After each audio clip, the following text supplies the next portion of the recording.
Hi students, this is Ms. Cave with our Similar and Congruent Figures video. So you should have the video notes that you received in class, and we are going to go over these together. So just copy down what I'm copying down. So what we're learning about today is similar figures and congruent figures. And today in class we learned that similar figures have equivalent angle measures and proportional side lengths. And using what we know about them, we are going to be able to find missing side lengths and also write proportions using the side lengths of similar triangles. So today in class we focused on rectangles, but now we're going to focus on triangles. So let's go ahead and get started. We have two triangles here. We have triangle ABC and we have triangle DEF. Now when you are writing your triangles, you should notice that the side lengths in similar figures can be written as a proportion, and that we also write them in the order, like with the angles being the same. So A, B, C, okay, ABC, is to D, E, F, just like we have there. So that way we can use that to find our corresponding sides. So starting first with the angles, we know that angle A here, because I know that similar figures have congruent angles, I know that angle A must be congruent to angle D. This symbol here means congruent. Angle B is going to be congruent to angle E. Angle C over here at 53 degrees is going to be congruent to angle F.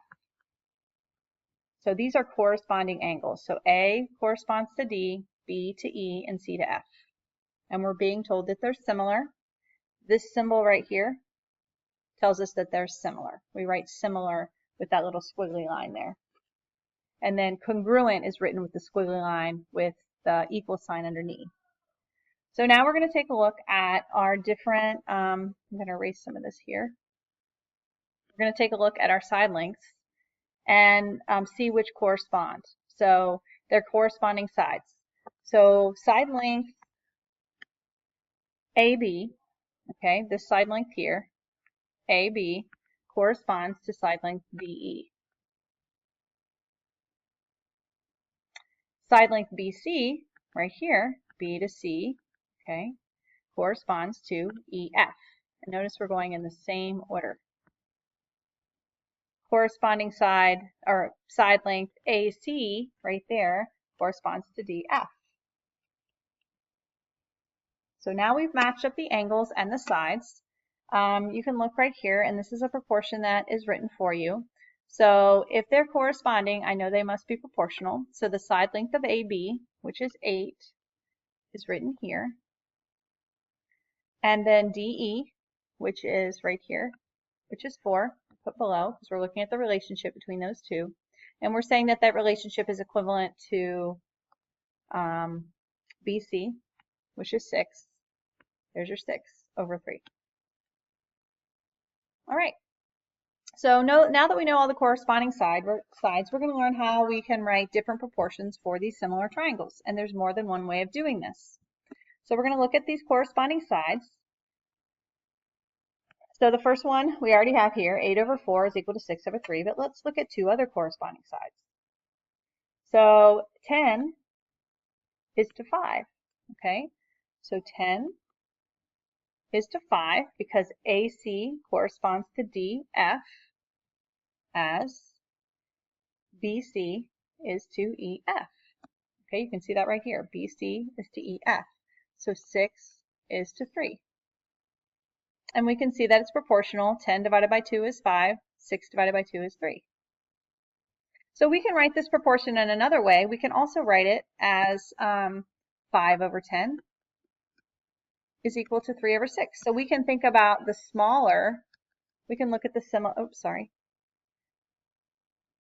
We can look at the smaller triangle first, and we could say that EF corresponds to BC and DF corresponds to AC. Let's go ahead and look at two other corresponding sides. Let's look at BC. Or I'm sorry, let's look at AB. Let's look at AB again. So AB is 8, and that goes to 4, just like in our original. But now instead of looking at B, C, D, E, F, let's look at the purple here. It goes to 10 over 5. 10 over 5. So we've already got 3 proportions. I can flip this one. I can say 4 is to 8, right? So I can think of small triangle is to large as small triangle is to large. And again, these proportions are showing that these are similar. Now I can write it this way, but I can also look at the side lengths comparison. I can look at them vertically. So in other words, I can look at 8 is to 6. So I can look at the 8 that's right here as it is to 6. So the side that's 8 to the second longest side to the shortest side. 8 is to 6. And then I can look at the same thing on the other triangle as 4 is to 3. So 4 is to 3. Okay, so you see this time you have the corresponding sides are across from each other like this, but you're keeping them lined up. So we have the large to the small equals to the large to the small, and the corresponding sides are horizontal. Whereas with the other proportions, we had the corresponding sides and they were vertical. We can take this same one here and we can flip it, and we can say that 6 and 3, I can put those on top. And then underneath, I can put 8 and 6. Let's move my, there we go. I'll move myself over here. Is 8 to 4. All right, so these are proportions that you can write, and there are a few more that we could write using these similar triangles. Because again, side lengths should be proportional, and angle measures should be equivalent or congruent. So now that brings us to the scale factor. Now to find the scale factor, we're going from the larger triangle. So it's important that we look at this. The larger triangle, which is ABC, right? Oops. ABC, which is up there. We have the larger triangle to the smaller triangle.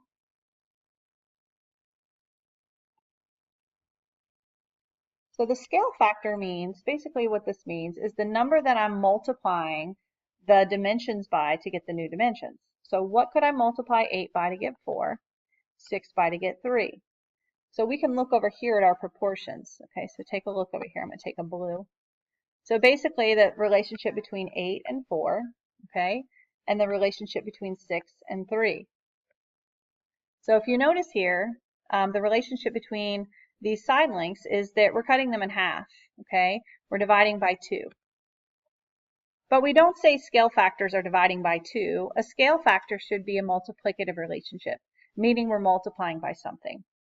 So we're going to say dividing by 2 in a different way. And we know that dividing by 2 is the same thing as multiplying by 1/2. So our scale factor, when we're going from the larger to the smaller, is going to be 1/2. Now, if we were going from smaller to larger, if it said DEF to ABC, it would be 2. But since we're going larger to smaller, it's going to be 1/2.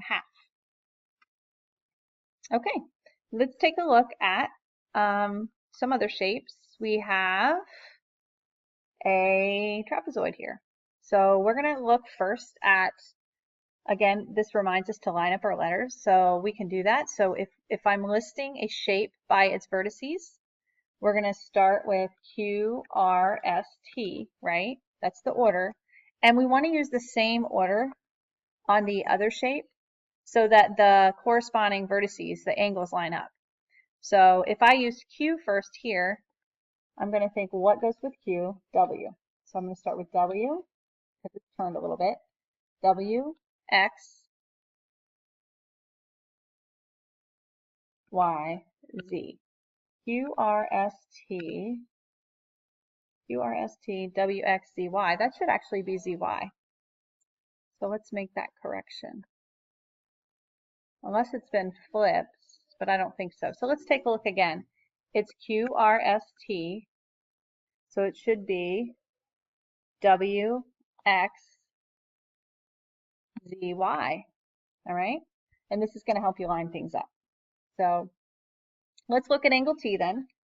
Angle T is this angle right here. And so what do I know about angles or similar shapes? We know that their angles are supposed to be congruent. So if they're congruent, I can look at the angle that corresponds to T, and that would be Y. And you can look, T corresponds to Y. So T corresponds to Y. So if Y is 60, I know T is also going to be equal to 60. All right. Now we have measure of angle Q. The measure of angle Q, we have Q over here, and Q corresponds to W. So if angles of similar shapes are congruent, if I know that W is 120 degrees, I also know that angle Q is 120 degrees. So now I'm trying to figure out the measurement for YZ, okay? So angles are congruent, but side lengths are not. Instead, side lengths are going to be proportional. So since side lengths are proportional, I need to use what I learned above to try to find that side length. So let's take a look. I'm looking for side length YZ right here. So YZ. Now, in order to find that, I have to figure out what side length corresponds to side length YZ. So let's look at this shape here. All right, the side length that corresponds to YZ is going to be TS or ST. So I know that they correspond. And so now I'm going to find two other corresponding sides so that I can set up a proportion and solve it. Because if these correspond, if I know the relationship between two other corresponding sides, I can apply that relationship to find this side length. So let's just find two other sides that correspond. So ones that I know. So I know that QR is 10 and WX is 30. So these sides correspond. So far you can see that we know 10 and 30, and I know 15, and what I don't know is this side length here. So what I can do is write a proportion to figure that out. So I'm going to take my corresponding sides. I'm going to say QR, which is 10, corresponds to WX, which is 30, and that's going to be equal to the smaller one, which is 15. So I'm going to put that on top. And then on the bottom, I'm going to put X. Okay, you see how we did that? We took two corresponding sides that we know. That's what I have highlighted there in yellow. So we knew the 10 goes to 30. And then I was trying to figure out what X was, but I know that 15 goes with X. So now I'm going to look at the relationships here to try to figure out what the value of X is, just like we've been solving proportions. So I'm looking at the relationship between 10 and 30, and 10 times 3 is 30. So I'm going to multiply 15 by that same number, 3, to get that side length for X. So now I know from solving the proportion, looking at the corresponding sides, looking for the relationship between 10 and 30, I apply that relationship here, the 15. So if the 30 is 3 times 10, I'm going to multiply 15 times 3. So the value of side length YZ is going to be 45. All right. And so now I'm looking at the scale. Okay, you can look at the scale across, but in this case, the scale can be found by taking this 10 here and looking at what happens to get to 30. Okay, or the 15 to get what we now know. What we now know is 45. Right? So that is a scale factor. We already have that here. That's the relationship that we identified. The relationship that we identify is 3. That's the times 3 relationship. So we know that the scale factor is going to be 3. And that's how you find it. Okay. We have one more here. So, and again, you can pause the video or rack it up if I'm going too fast. So same thing, we have two similar triangles. You notice that they're flipped somewhat. So we've got triangle DOG, triangle DOG is with CAT. Okay, so therefore I know that the angle measurement for A, right, that's this angle is going to correspond with O. And you can look right here.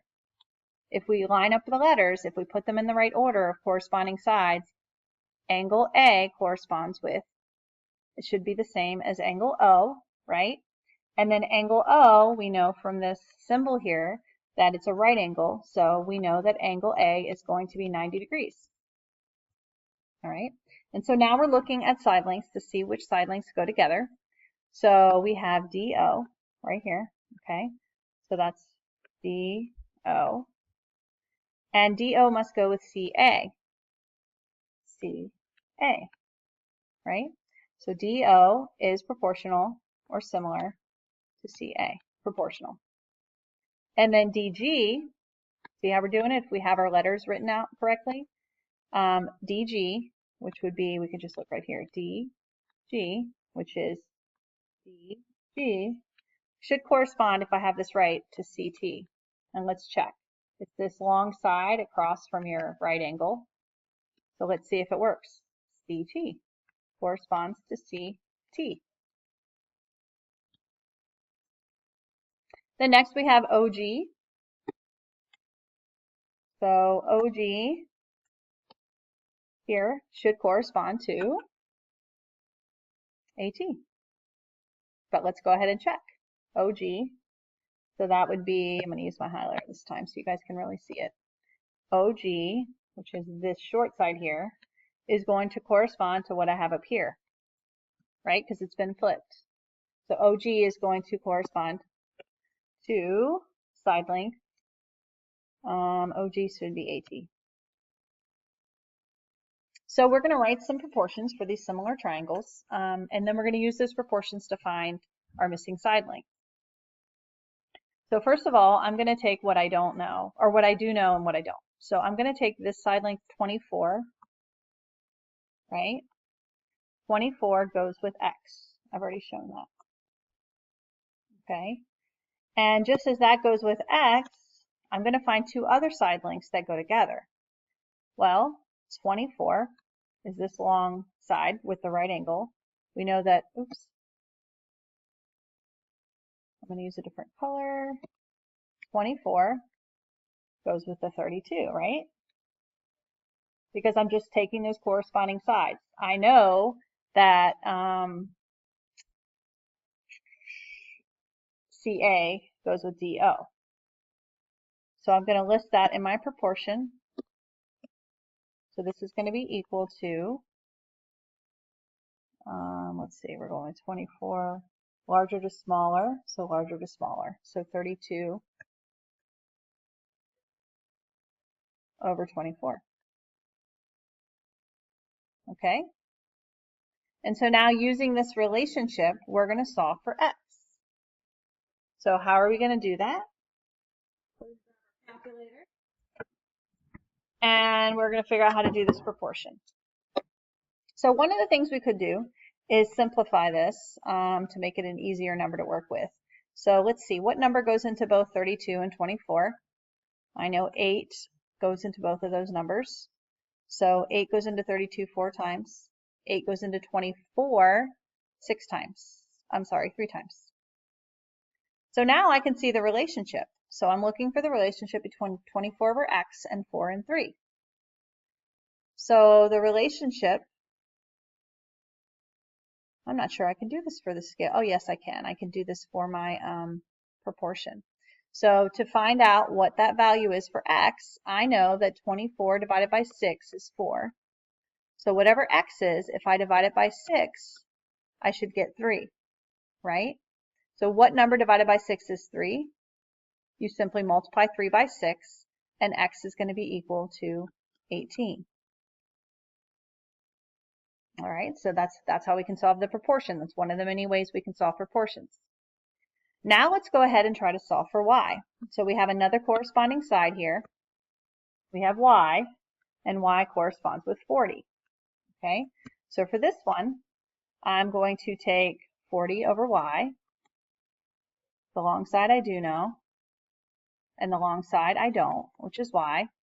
And we're going to say that's equivalent to 32 over 24 again.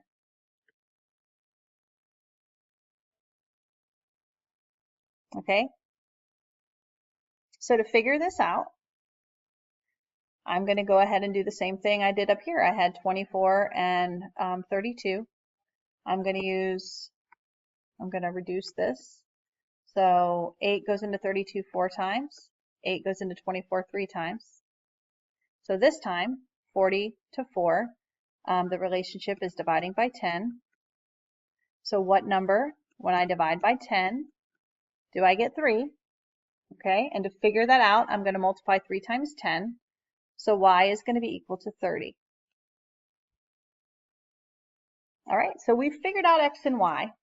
And the last thing that we have here to try to figure out is our scale. So we need to try to figure out our scale factor. We can't figure out a scale factor by reduced dimensions because we've actually reduced them. We've scaled them down. So what we're going to have to do is just take two of these numbers and identify the relationship between them. So let's look at 40. Let's see. Let's take two that we already know. So we knew 32 and 24, right? So we know that 32, oops, I did not mean to do that. 32 goes with 24. So basically, to find the scale factor, what happens to 32 to get 24? What would the scale factor be? And this is not as simple, but it is possible. So what would I do to the number 32 to get 24? Okay, it's going to be less than 1, right? Because it's getting smaller. So I'm going to have to figure out, what do I multiply 34 by to get 24? And the way I do that is I'm going to take the number I ended with, right? Because it's kind of like a proportion. 32, or an equation. 32 times some number, that's our scale factor, or maybe I should use 32 times s, we'll say that's our scale factor, is going to be equal to 24. So what number do I multiply by 32 to get 24? To figure out that number, just like when we were solving our cross products or proportions, we divide both sides by 32. Okay? And now I can divide it on my calculator, 24 divided by 32, or I can reduce my fraction. So I'm going to use my calculator, and I'm going to take 24, and divide it by 32 to figure out that scale factor. And the scale factor is 0.75, or if you look up here, it's going to be 3/4, right? We just had the larger one on top that time. So this is our scale factor. You just take the number of the changed and you divide by the other one, just like we did here. Or you look for the relationship if we kept the numbers the same and we didn't reduce them. So our scale factor for this is 0.75, or 3/4. So what that means is the dimension on the smaller triangle is 3/4 the dimension of the larger. Okay, so that's it for our notes on similar shapes. And we're going to do, if you're confused at all, please bring your questions to class tomorrow. Remember, these videos are just resources and sometimes a way for you to kind of learn some things at home before you come to class. But come with your questions and your notes tomorrow, and we'll do tons of activities and examples in class. Have a great evening.